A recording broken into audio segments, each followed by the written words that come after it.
I just took my second medication and Ritalin, and I have 4 glasses near me, 4 bottles and stuff. None had water in them. I was too lazy to get up. What's your bloody wife doing? Doesn't she just fill them up? No, she doesn't do a damn thing. She should be supplying. Every couple of hours, just come down, just assuming that everything needs to be filled up. Yes, like water, darling. That's what you should assume.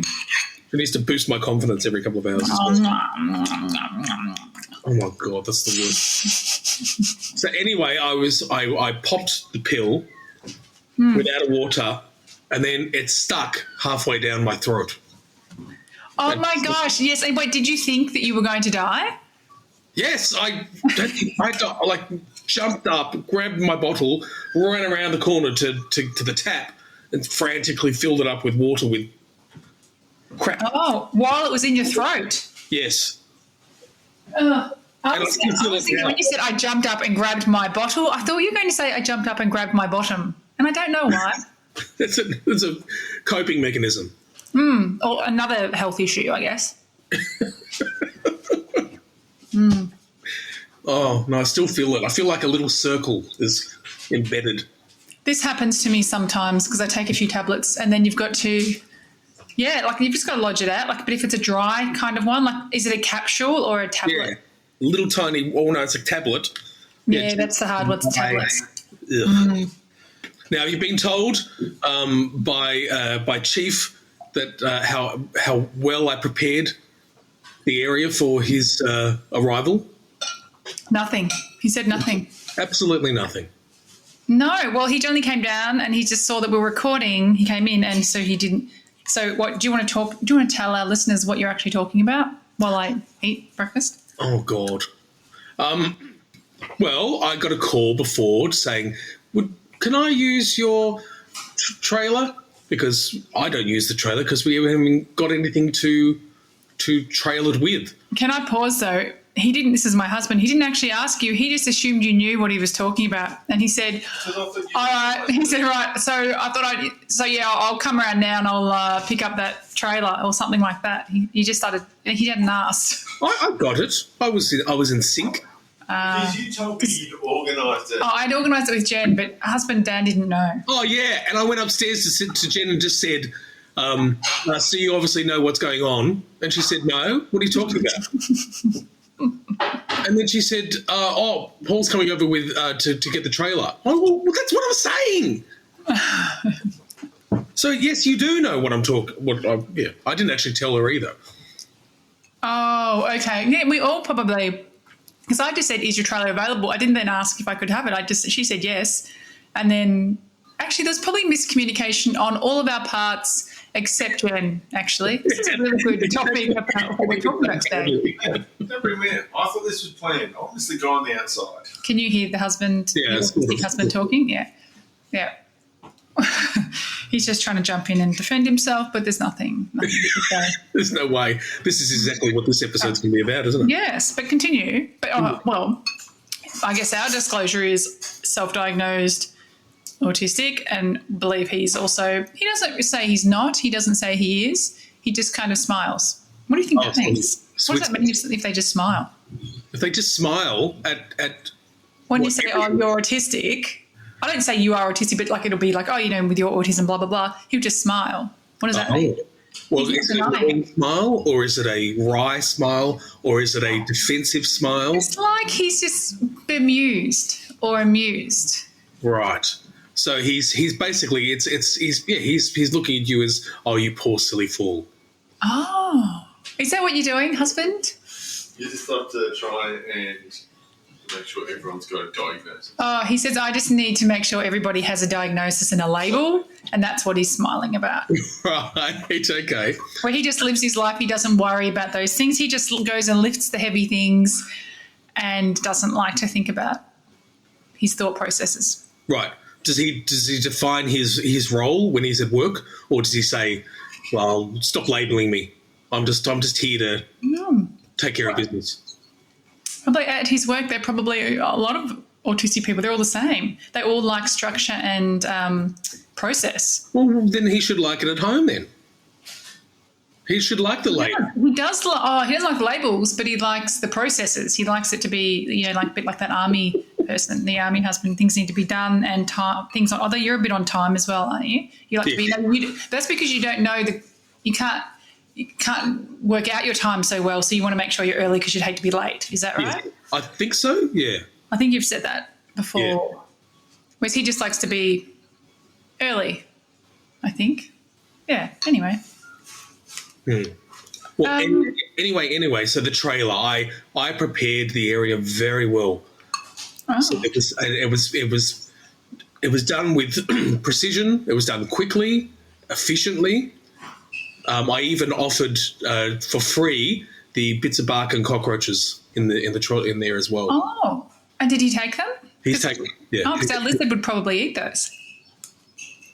Who? Our lizard. Oh, right. Who do you think I said? You said our lucid listeners or something. No. Oh, but talking about listeners, I'm a listener to some podcasts. Oh. Okay, and you say, oh, okay, tell me more. I've been listening to Michael Theo. He's the guy from Love on the Spectrum. Michael, the one who always wore the suit, the lovely guy. Oh, yeah, everyone loves Michael. Yeah, so I was listening to some of his podcasts, which I've listened to a lot before, but I was just going through some of the ones I hadn't listened to. And I was listening to the one with Emma Wiggle. And fantastic. I think I really like the way she speaks. It's very clear, and I don't know. I'm trying to speak like her a bit now. Paul, am I speaking like her a little bit now? No, she speaks really simple. I guess she speaks like she's speaking to children. Yes. And it's all very clear because sometimes I can be the ADHD and speak very quickly, but I need to just calm the farm, speak clearly. And, I feel like she's got that mask on all the time, but it's just so nice to listen to. And I could listen to her in a guided meditation to sleep. Like, she's pretty hot, but, like, I just can't imagine her in that way. Like, Meditating to sleep. In other situations. Oh. Her partner. Not only is she beautiful, she's also very smart. She's doing her PhD, or she's probably finished her PhD now. Okay. On what, you ask? On on dance and sign language. Oh, I think I remember she was doing that, yes. Yes, in communication. Yeah, so that's when she quit. It was because of that. So how does Michael, does he know her from the Wiggles, obviously? Yeah, he loves the Wiggles. Yeah. Yep. Yes. So, he really liked her as a Wiggle. And, he was saying that it's actually a good episode, but he was saying that he was surprised when she became a Wiggle, but then he was happy. But, that was like a lot of people would have been, or especially, say, autistic people, shocked it was a female. Oh, yes. Yeah, big deal. It's a big deal. She was so great, and would have been so difficult for her. Yep. But she did it seamlessly, really. She was amazing. It would be amongst families of kids who love that show who are autistic. It would have been very interesting conversations that probably would have gone on for months. Like, where's Jeff? Where's Jeff gone? Where's Jeff? And who's she? What's she doing on there? It would have just been like trying to make sense of the fact that something's changed. And I guess we should say the Wiggles, for anyone that doesn't know, is a kids band. Everyone knows the Wiggles. Entertainment. Everyone would know, yeah. But then now the Wiggles are like, my daughter went to the Wiggles the other day as a carer person. And, so they've got like 10 Wiggles now. It's not the same, is it? No, there's like 3, but it's interesting, 3 girls or something like that. But I personally don't think it's the same, although, apparently John the Wiggle is very good looking. Have you seen anything about him? I think I've spoken about him already. He's muscle man. He's very muscly, and he talks about health a lot. Oh, okay. Yes. Yeah. I'm not big on the Wiggle scene anymore. No. Oh. Okay. All right. Should we talk about? Well, I should probably just say what what we've been up to. Well, I mean, I can say what I've been up to. Should I do that? Yeah, because you're Okay. noticing that you have there's so many things to talk about, but do you remember? Forget them all. Yeah. Well, my beautiful, gorgeous Husband. Hungarian Vizsla dog last night ate my $600 like sleeping mouth guard. He ate it last time was about 5-6 weeks ago, but it's because of the ADHD. All right, twice. So this is another one. Another one.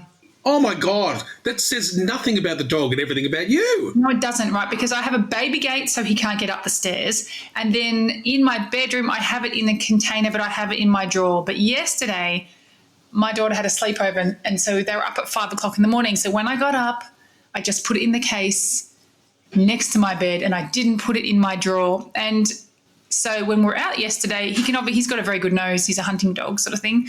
So he obviously smelt that it wasn't in the drawer, and he broke through the baby gate, and he fucking ate it. So It's really dangerous. Like, isn't it metal? No, it's not metal in my mouth. It's plastic. It would be really good. So it's it'd be great for him because, like, it's got all my sleep smells in it, all my yucky mouth, and he would love to be inside my mouth. You know what he's like. He's just like, when he sees you, he's a dog that he just wants to try to lick inside your mouth. And Yes. not saying that I let that happen. No. Oh, we need to post it on our socials. I sent it to your wife, but there's this wolf and this woman who wants to be in the pack of wolves. And so she, the way wolves do is the dominant one will lick inside the mouths of other wolves. And so she wanted to be in that pack. So she's there with her mouth open. Oh my God, it was just so disgusting. But funny, but so disgusting. I've got to put it on the page because it's so gross. Oh my God. A lot of owners do like that though. They seem to just, my dad used to do that. He used to sort of put his lips out and sort of stick his teeth out and put his teeth together and just let the dogs lick his mouth. It's disgusting. Yeah, that is pretty disgusting because they lick their ass. Yes. They poos. Yeah. Oh, yes. Jenny's just stuck her head in. Kmart trolley. Kmart trolley? Where is it? Oh. Well, it's either at the shed or on the way to the shed. Did she ask you where Yes. something was? Yes. Anything? Oh. Yeah. I've never seen her ask you. I have ownership over the sheds, Oh, okay. Fair enough. I understand. and they're neat and they're well ordered, and I know where things are. I took my kids to the podiatrist the other day, and it was quite funny because I guess when I'm at home, I'm just like normally just like not low, but you don't really talk a whole lot. You're not animated, right? So then, but when I'm out with people, I'm a bit more ADHD, a bit more, a lot more talkative. And I guess my 10-year-old hadn't seen that much, like for maybe just to people I don't know. But so we're there, we're sitting there I'm talking about the feet and all the different things and asking questions, and I'm really quite animated. And then when we got back in the car, she turned to me and she said, "Don't even think about it."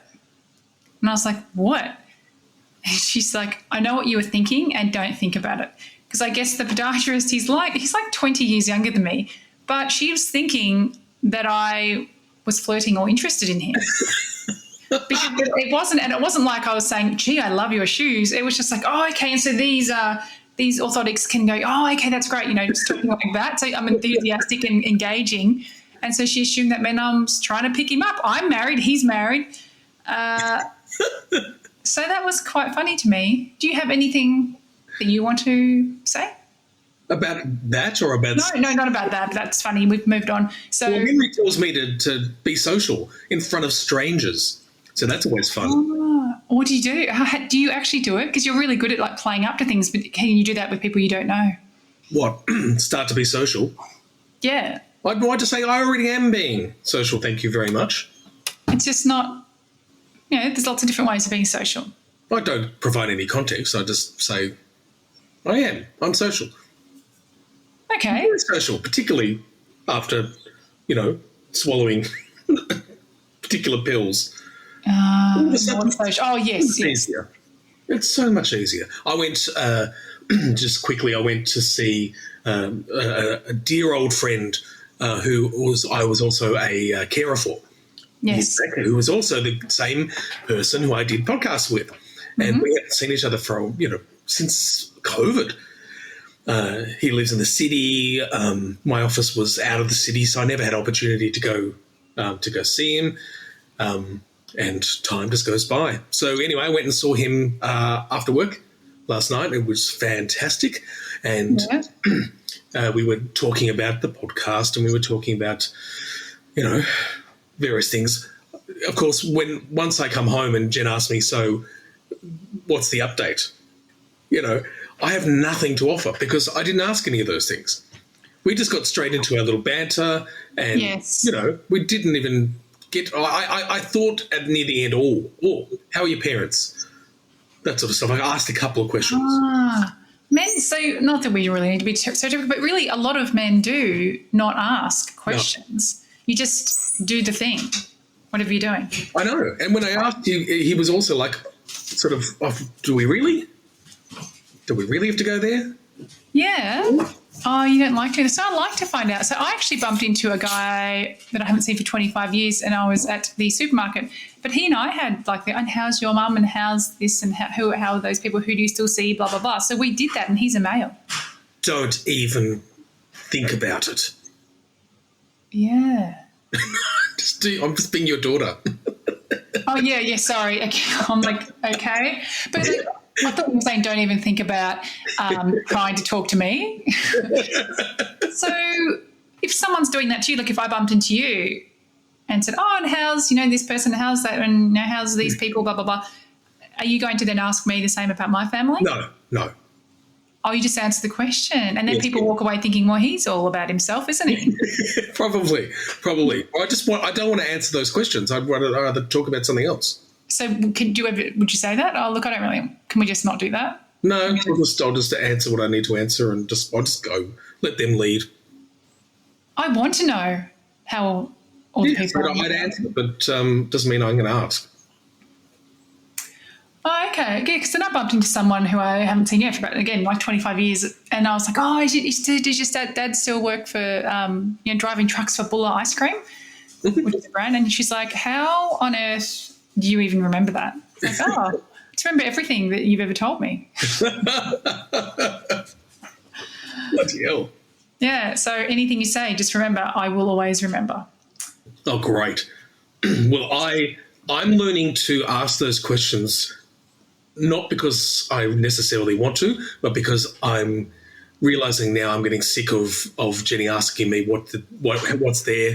how's their life, and I have nothing to say. So now I'm finding myself saying, Dan, quick, make sure you ask a couple of questions so you can give something to Jen.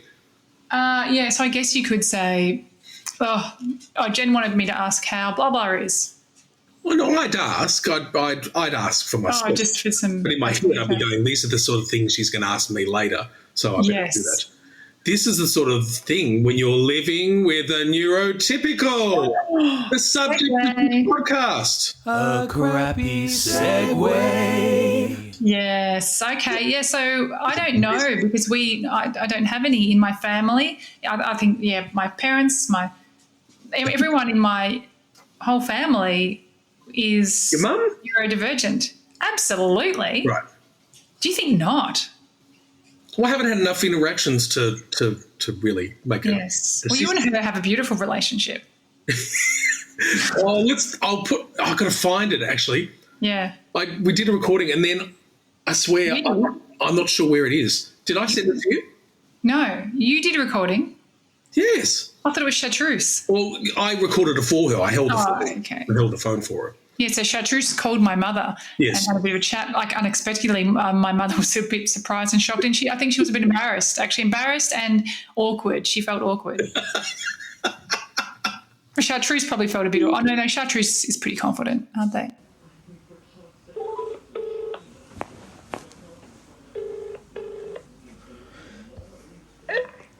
Hello? Hello, is this Susie? Yes. Oh, hello, darling. How are you? Good, thank you. It's Chartreuse here. Hello, Chartreuse. I'm How from, are you know me from the podcast, of course, as the creative visionary, yes? Of course I do. Darling, I just wanted to call you. We need to look at our differences and see what we can do to change them, because I know you love me. It's just that I've heard some things. Well, it's just that I was once frightened by a big drag queen down a dark lane. We don't have to worry about that, darling. I'm not a drag queen, am I? No, this is true. What can I do for you, my dear? I wanted to wish you the happiest of birthdays. Oh, thank you so much. That's very kind of you. Did you realise we're the same age? Are we really? We are, yes.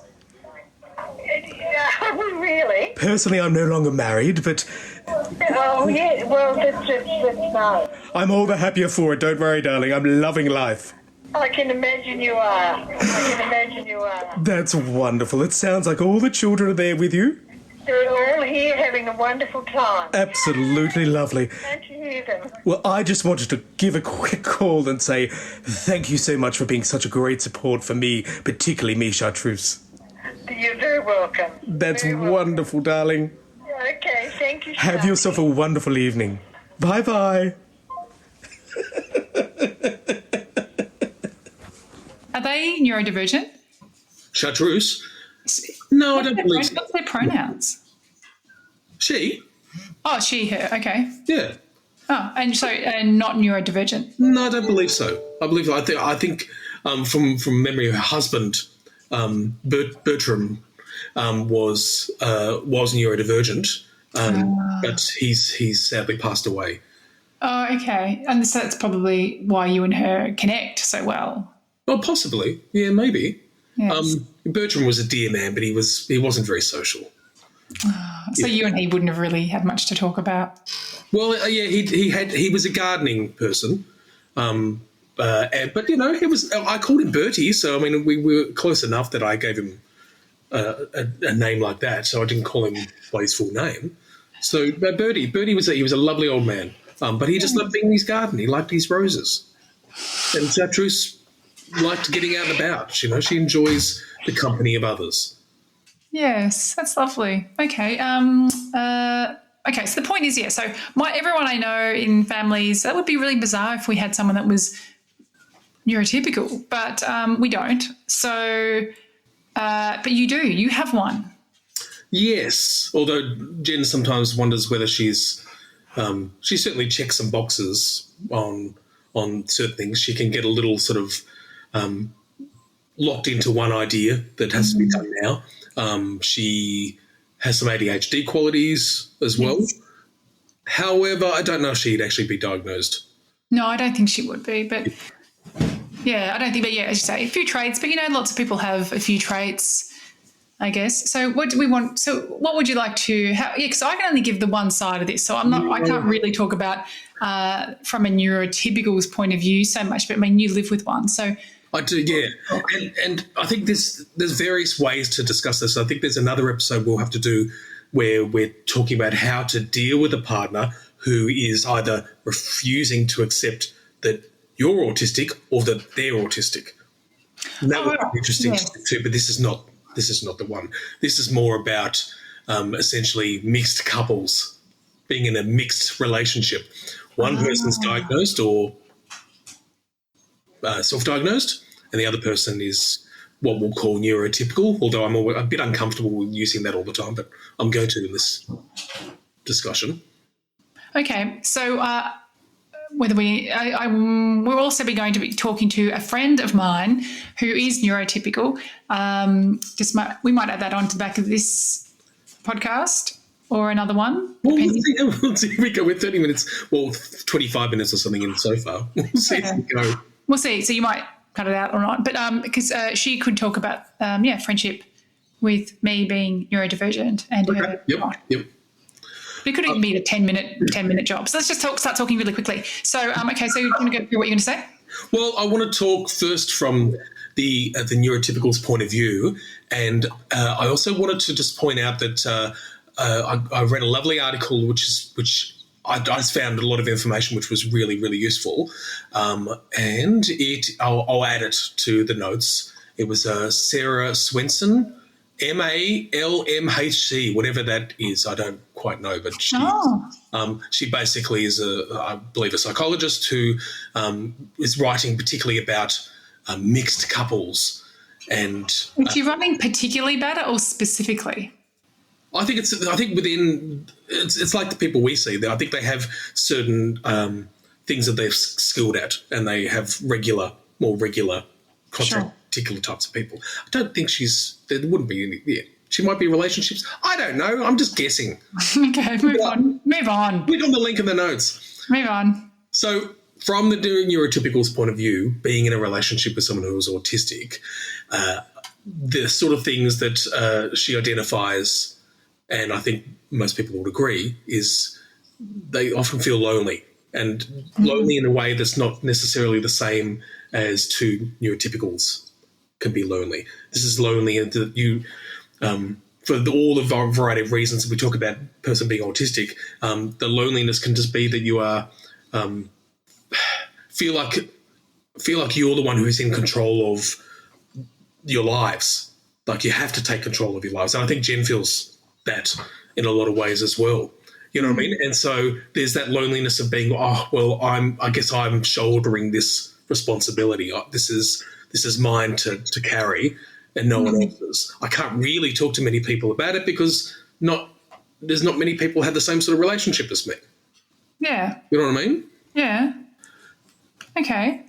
The other sorts of things that they talk about is there might be a lack of physical contact. So a lot of autistic people may not naturally want to go and hug all the time, and those sorts of things in a relationship can be really difficult, because you're not always wanting to touch. I think everything we were talking about here comes back to the same thing. There is a cultural norm about what relationships are like. And this relationship doesn't fit that way. So everything we're talking about falls under that sort of category of out in the wider world, relationships are a certain way, but they're never going to be the same in a mixed relationship like this. Right. Yeah. Okay. You know what I mean? Yeah. Okay. What about compliments? Sorry. My dog gave me a shock. The dog agrees with me. As we know, I don't do compliments, so that's something that would be very bloody difficult in a relationship. The partner would really like a compliment, and even though I'm neurodivergent, I also ask for compliments. I ask for them. I ask for them, but otherwise I won't get them. So I need the compliments, but it's not even that. It's also like often you won't say thank you. I don't mean you, but neurodivergent might not say thank you. That's true. Or how are you? Yeah. It's basic things like that. There's a whole realm of things if you try to put yourself in the shoes of a neurotypical partner, which is really, really difficult to do if you're not neurotypical, but we're providing a list. So does that mean that people haven't got an excuse anymore? Yeah. Okay. No, you're not listening? Not 100%. I'm just reading my emails. Don't read your emails. You need to be utterly engaged in this. I'm always reading my emails. Be engaged. You need to put yourself into a neurotypical's mindset at the moment while we're talking about this. Okay, all right. Okay. So the broader culture, the expected norms, you're going to feel like a failure because you're not matching those. You talk to your friends about all your issues. They're going to come, and if they're neurotypical, they're going to give neurotypical answers. Those answers aren't necessarily going to help, are they? Because they don't know. They don't understand. Yes. There's certain things that people cannot change. And so it's not like going through a phase. You know what I mean? It's a lifelong phase. That's true. It must be, obviously, I just think psychologists can be really helpful. I don't know whether people need like marriage counselling, but between so the autistic person would be great to have their psychologist, but absolutely the neurotypical, even though they may not need a psychologist for themselves, they still need it to be able to manage their family. Yes, and the couples thing is a really interesting I don't know if everyone does that. Everyone you're looking after yourself, but if you're in a relationship, it does help. From reading her experiences as that sort of support, People definitely need it if they're in that sort of situation. It doesn't matter. Like it could be two neurodiverse people as well, or two neurotypicals. It doesn't matter. There's lots of divorces. There's lots of people. True, but there is a lot of divorces, right? A marriage settlement, as we know, but there is it's at least isn't it 50%? But what I'm just thinking, and I know the government pays for lots of different things, but I think that if you've lost a baby, like whether it's full term or not, if you've maybe you've been diagnosed, your children have been diagnosed, or your partner's been diagnosed, a few different things, death of a child, I think that there should be, say, 4 free marriage counselling sessions. Yes. Well, wouldn't that be a great idea? And you would have less, because the breakups are often because there's no communication there. Exactly. And so we're not saying that there's anything special going on here. It's just that it's different. It's specific. There's certain things that are specific, and we are bombarded by media that this is how relationships look and this is not it. Yes. So that makes it difficult for the neurotypical person and for the neurodiverse person as well, because, if you're the neurodiverse person like myself in a relationship, you can often feel like a failure. Like Jen might be expressing these, important feelings and experiences and and frustrations, and I recognise them. I see that that's frustrating. They're asking for support and empathy, but I get that, but I just don't know how to offer a solution to that, because the response I will give is not necessarily going to be the one she wants. It's going to be, this is practical, I'll say this, instead of just saying, look, I totally get it. But in saying that, so in my family, both, I wouldn't say self-diagnosed, I've diagnosed both of us with autism and ADHD, but it's still difficult both being, because we don't present the same. It's not like you have autism and you're both the same. We present differently. So my husband never, he makes a cup of tea, everything, the container is still out, the milk will still be out. If he goes into the laundry, the door is open, but we leave the door shut for whatever different reasons, animals. Things don't get completely done, and that does really annoy me, because that's not something that I do. So you still have the difficulties, and then there are things I'm sure that I do, probably being very particular, anal. I need the process to be the same every way, which he's not like, and that would really annoy him, and he would feel that I'm a complete control freak. But it just enables me to feel not more relaxed, because I can't relax, but to feel less highly strung. Yes. I've heard some of those stories. They're wonderful. He's told you? Yeah, maybe we should add that as another segment. Oh, yes. What's she done this time? What have you done this time? That's a good one. All right. Loneliness is something that is experienced differently, I think, for a mixed couple of definitely. Because I don't feel lonely ever. And if I need to have some sort of interaction, there's social media, there's a quick catch up with someone. It's not a big deal, but for someone who craves to talk and to interact, someone like Jen, we've worked it out over the years. So she'll go out with someone else some of the time, Yeah. So she has. I mean, I'm assuming you mean friends.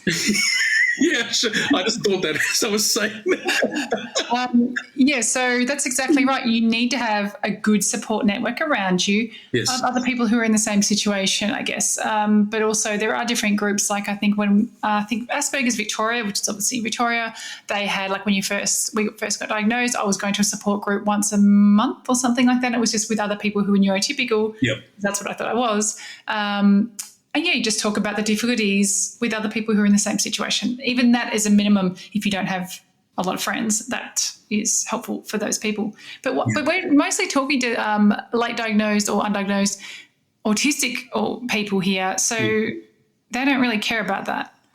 They want to know from their point of view. Well, the point is that in some ways they need to, but it's about identifying what that is. I think some of the things you can do, one of the main things is stop pretending that you're in that culturally normative relationship that has this sort of the expectation in most of the countries that people are listening to this. There's different kinds of isolation, and that's a given. But I think going to find your own people is a big thing. It really is. I think Jen gets a lot out of going just for those dinners or weekend aways, that sort of stuff. And yeah, you do have to find people. You have to put a bit of effort into finding people that you can get what you need. Yes, get what you need out of, or just who don't have any expectations of you.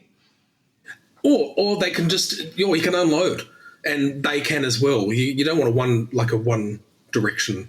Oh no, that's true. Rings, but I think and they would be good at that anyway because they're neurotypical. A two-way. Jen says that when you guys have the dinners, it's fantastic. She just loves that everyone can be emotional if they want to. Or just have a laugh. There's lots of different levels going on, which yes. I'm layers. kind of happy that she's that's happening. Yes, and, right. And I'm not there. Yeah, that's true. So my gosh, the things she says about you. I can imagine. Yeah. Believe me, I hear them sometimes. I'm sure you hear them all the time. Yes. She doesn't. I'm sure she doesn't hide them from you. But no. I couldn't say anything. One-sided. That's a problem because I don't do the talking.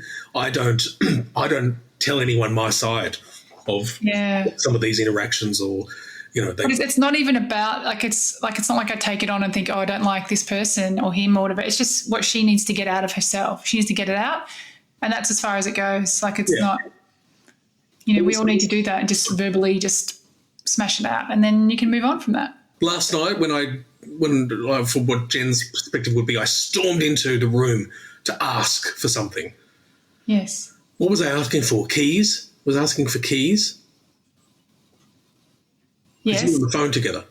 Oh, okay. And she got really angry with me, but she had the keys somewhere but didn't put them back. No, whatever it was, she said it's in the container on the right to the window in the laundry. That's what she said to you. Oh. It was underpants, wasn't it? No. It was for Henry. That's right. It was a flannel. So she had, I know where the flannels are, but she's been cleaning his room. She moved them away. Within her flurry of conversation, she says she had mentioned that they're in a white box. Who's going to remember that? I certainly am not going to remember that. And so I'm like, he wants it now. I'm putting him to bed. Don't you be frustrated. I'm the one who should be frustrated here. But maybe she would have liked you to just look around, because often when people are asking her where things are, she's looking. All she can do is look around.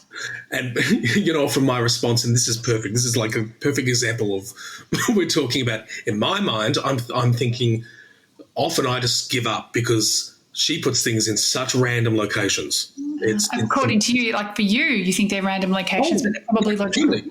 The keys, or talking about, that's right. I said, where's the keys for downstairs at the office? And she put them at the edge of a table instead of handing them to me. If I wasn't paying attention, those keys would have just stayed there and I wouldn't have no idea where she put them, because they weren't. Aren't they your keys? Huh? Aren't they your keys? They're my keys, which she took. Oh, okay. See, I like to say no one touch my keys. I just have my keys in my bag. No one touch my keys. But I don't get that sort of respect. You need a handbag. The same thing with my glasses. My sunglasses are constantly wrecked because... Okay. We can go out for dinner. We can have a good conversation about this. And you can vent if you need to. That's true, yeah. But she always butts in, and she's better at arguing than I am, so it's not fair. That's very funny. But I don't talk like this to friends. I don't get into all this sort of stuff. I just don't. Is that a compliment? I make you feel comfortable enough to talk to you about this? Well, this is contextual. We're talking about it for a reason at the moment. Okay, fair enough. But I don't think I necessarily, although the only thing I would say is that, yes, there's always two sides to a story. Okay, yes, all right, fair enough. Now, what's next? Okay, so all we're saying is to go and get professional support no matter what. I think absolutely. It can't be it's not going to make it worse. It can only make it better. Exactly. No matter how hard you're going to try in this situation, your partner's just going to remind you all the time. The needs are going to be unmet unless you can figure out. And what the professional will do is identify differences, similarities, They can help set expectations. They can understand what's possible and what isn't possible. All those things that once you're clear on it, there's directions you can go with it. But Great. it's often, I think it's a really important point to make. Don't always assume you can figure it out yourself.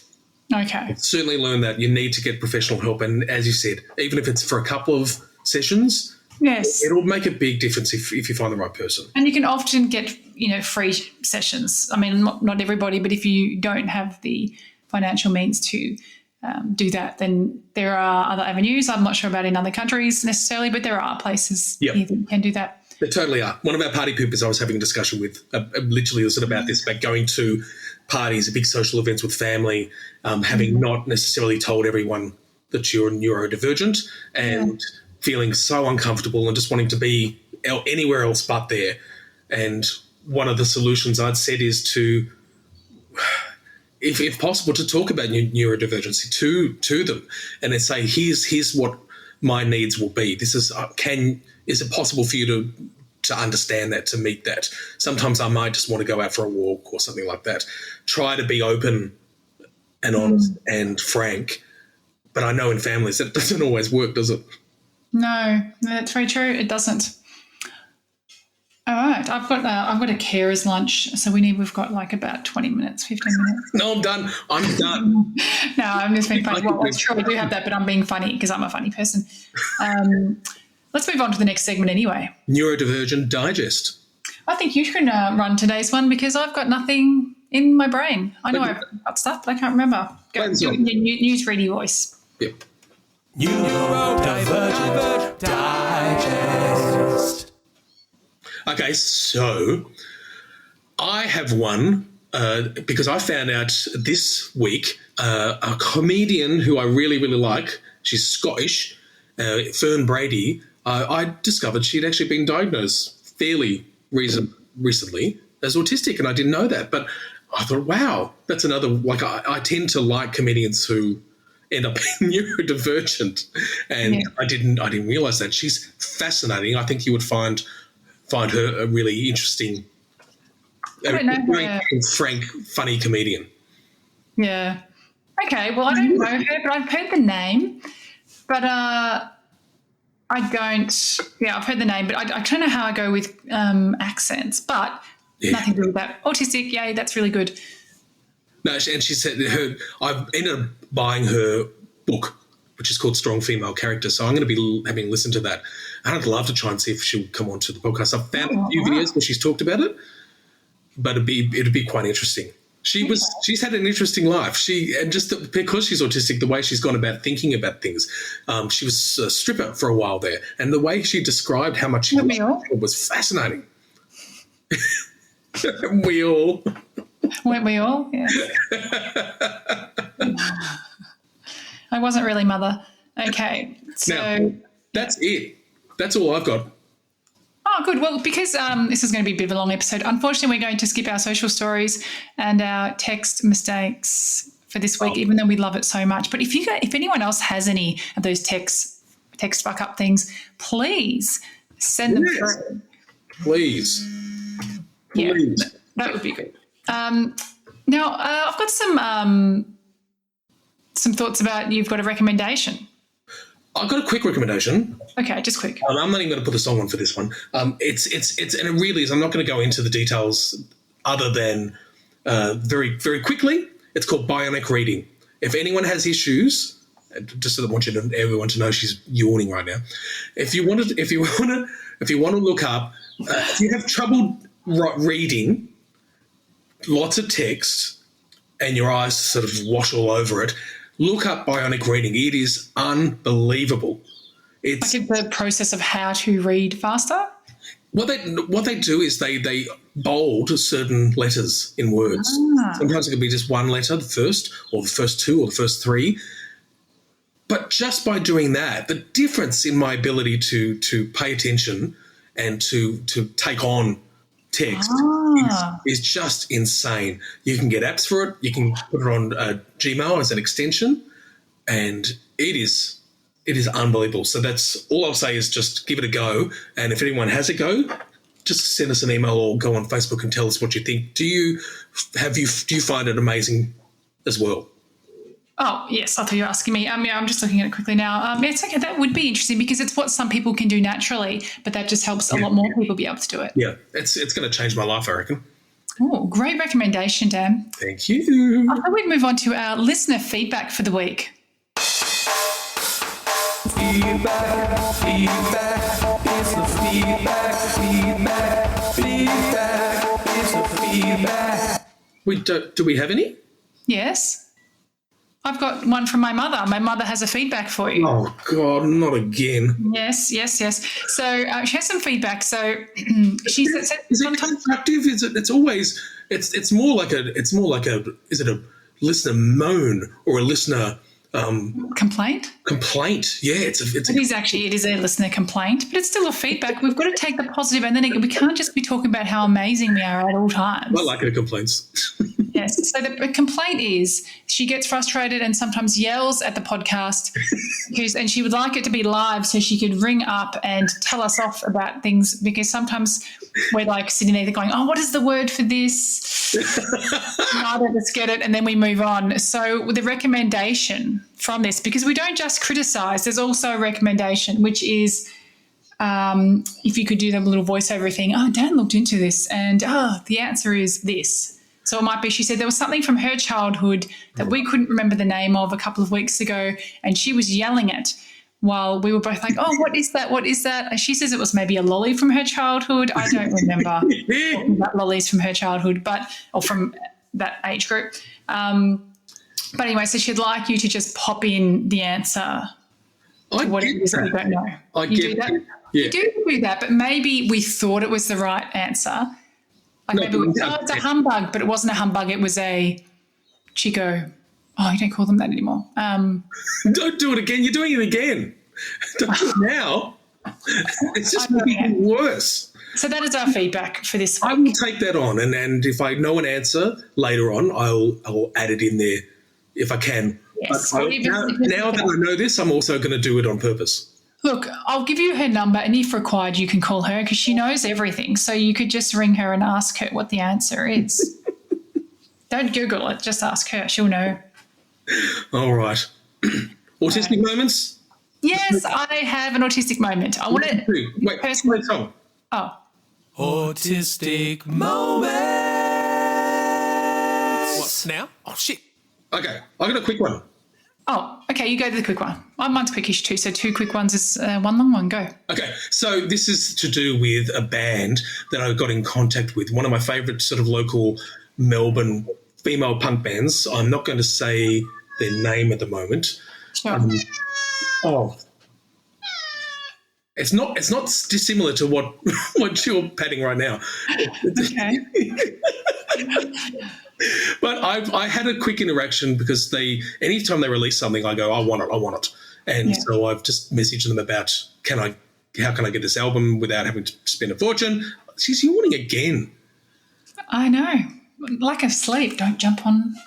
Sorry, Kat wanting to jump on. She likes to sit on the keyboard. Anyway, keep going. So I'm listening to you, but sometimes I'm just needing to yawn. Go. I sorted out the shipping with them. They said, no problems, we can send it to you. And then I said, hey, this might sound odd, but is there anyone in the band who's neurodivergent? Oh.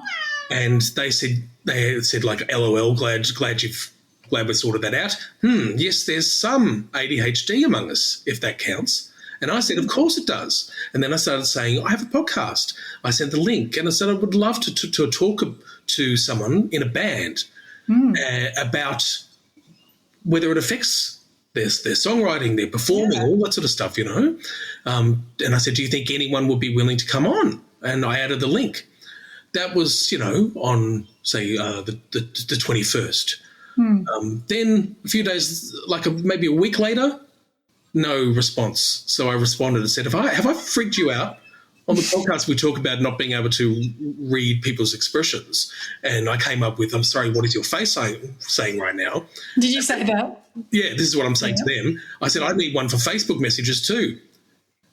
No feedback, no response still. What do I do with this? I think what you do is you then take a photo of your blank face and send that through too. So this is what my face is saying, or do a hopeful face. This is what my face is saying. Please. I bought your bloody album. Answer, at least answer. This is what. Yeah, so I understand what your mum's talking about. I've got unresolved conversation here. It hasn't been resolved one way or the other. It's horrendous. Yes, well, I think maybe we could ask the people to let us know, actually, because that'd be interesting if anyone has any better ideas. And no, I think you should send a photo because that would be funny. You've already got your album, so just make it a bit weird.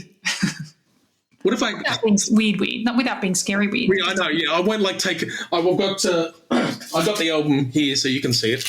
What if? And it's got their 4 faces. What if I'm kissing one of them and send that? Or you could say, I got this in the mail. I got this in the mail. What's my tongue doing? Now do you want to talk to me? But then it makes you a little bit sad, doesn't it? Like, they've ruined it for you, really. I know. Like, take a photo, but in the bin. I feel like a dirty, weedy bin. Shame. You feel a bit shameful. I do.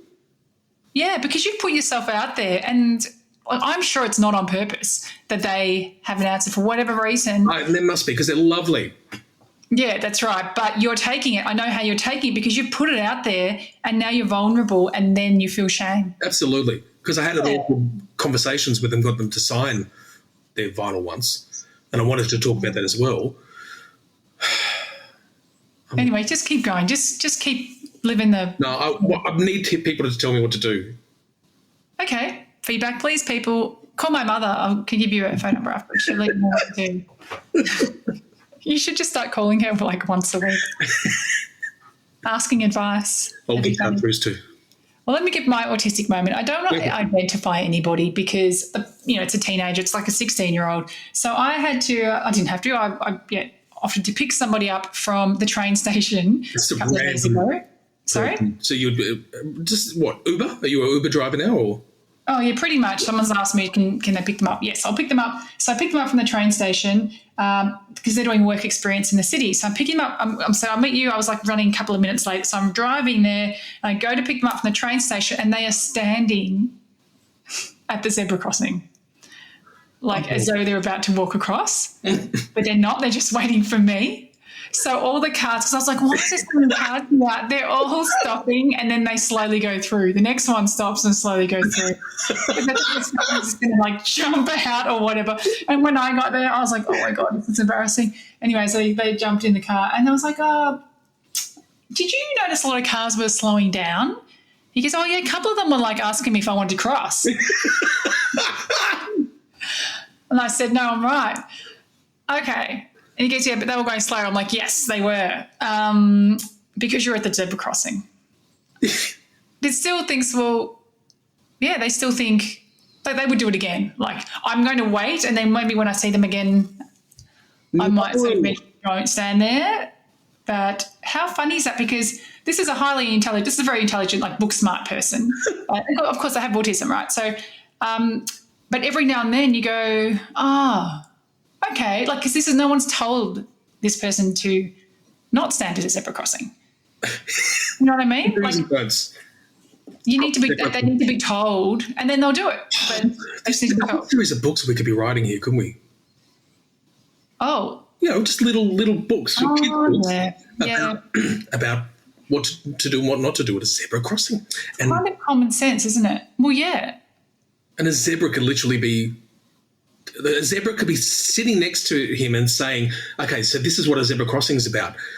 And this is what happens if you're not careful. The zebra goes into the road, gets run over, becomes the zebra crossing. A lesson is learned. But no one's ever said don't stand at a zebra crossing. No. You don't get told that in primary school. You get told to cross at the zebra crossing. My person might have thought this is probably the safest place for me to stand.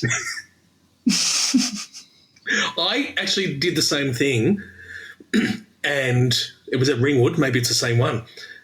But I realised I was very close because I saw a car slow down and look at me with expectant face. I moved away. Oh, you looked at their face and you could see what their face was saying. I saw what their face was saying because it was pretty obvious how annoyed they were like, what are you doing? Come on. Yeah. If someone who I don't want to mention did that, I would probably say, you're an idiot, and then explain it. What's funny is that they had two people actually ask them if they were crossing. Right? So when you go, No excuse. I shouldn't stand here, I should probably move. Tell that Uber customer they have no excuse. None at all. Yes, very true. Yes. Anyway, I thought that was quite a good one, actually. Yeah. I mean, these things happen all the time. That's right. And if you've got an autistic moment, send it to lateToThePartyASD@gmail.com. Yes. And I didn't realise what it, like, because they don't teach you this either. Like, I didn't realise I was like driving in McDonald's. This is like 25 years ago. And the car in front of me was going to reverse into a car park, but I didn't know what a reversing light, that there was such thing as a reverse light. And so his white lights are on, right? And then my brother who was next to me said, what are you doing? Move back. They're reversing. I'm like, how do you know? Because they've got their reverse light. I'm like, which ones are that? They're the white ones. I said, but no one, when you even do your driving test, no one tells you what the different lights are. Yeah, because you were in the car. And you know what else? I've also got my boat license. To get my boat license, I just had to learn the rules about, when you're driving your boat. It didn't teach me how to actually drive a boat. How do people learn to drive a boat? Oh, wow. Petrol in and do all those things. It never taught me anything to do with that. Well, I'm going to be getting my gun license, and apparently you are too, but when are you going to actually shoot? Like, to get the license? You don't need to. What? You don't need to shoot to get the license. Really? Yes. I thought that was part of the process, that you had to go to a range and be tested. No. Wow. You're just doing the theory. Wow. Okay. Well, I'm constantly dreaming about shooting at the moment. I'm telling your hubby when he came over that the last episode we talked about Tori Amos, yeah? Yes. And this is how dreams work. They're not some mystical weird thing. The dreams are, I had a dream where I was in a situation where I was in a shop with other people. I knew some baddies were about to come in and there was going to be a shootout. I had decided as Tori Amos, I don't know why I was Tori Amos, but I was, that I'm not going to use a gun. I've got an app, a rifle app that shoots. So I'm just going to use that when they come in.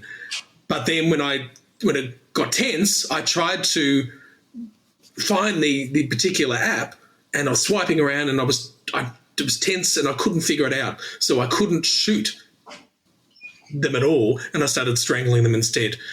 Anyway, I'm constantly dreaming about things like guns at the moment because I'm studying.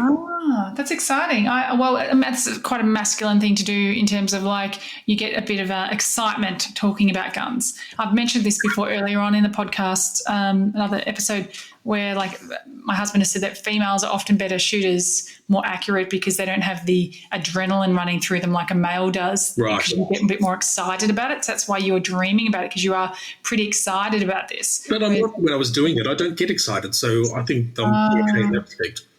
No, that's true. He laminated one for me. Was it laminated? He actually laminated. You listening to me? What?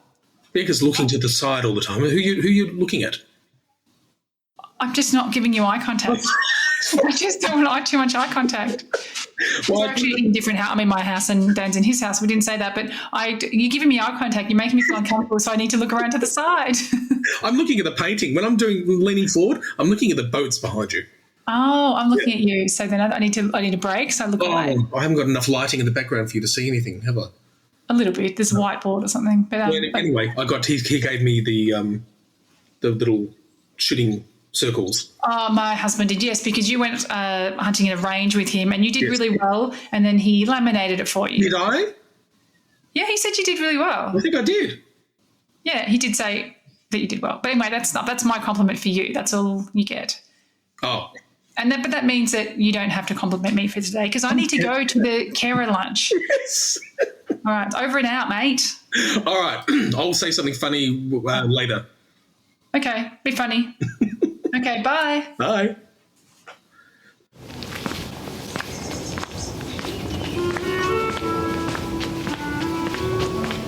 She hung up the connection and I was left with my thoughts, which were never good company. I decided to hit the streets and buy a packet of cigarettes to calm my nerves. Why did I have this feeling that somebody was listening? Always listening. The smell of the rain on freshly laid bitumen calmed me down as I made my way to the 24-hour drugstore. Don't forget to set an alarm for 6 a.m. tomorrow. Damn, you know things are amiss when a second internal monologue interrupts the first. I need a drink.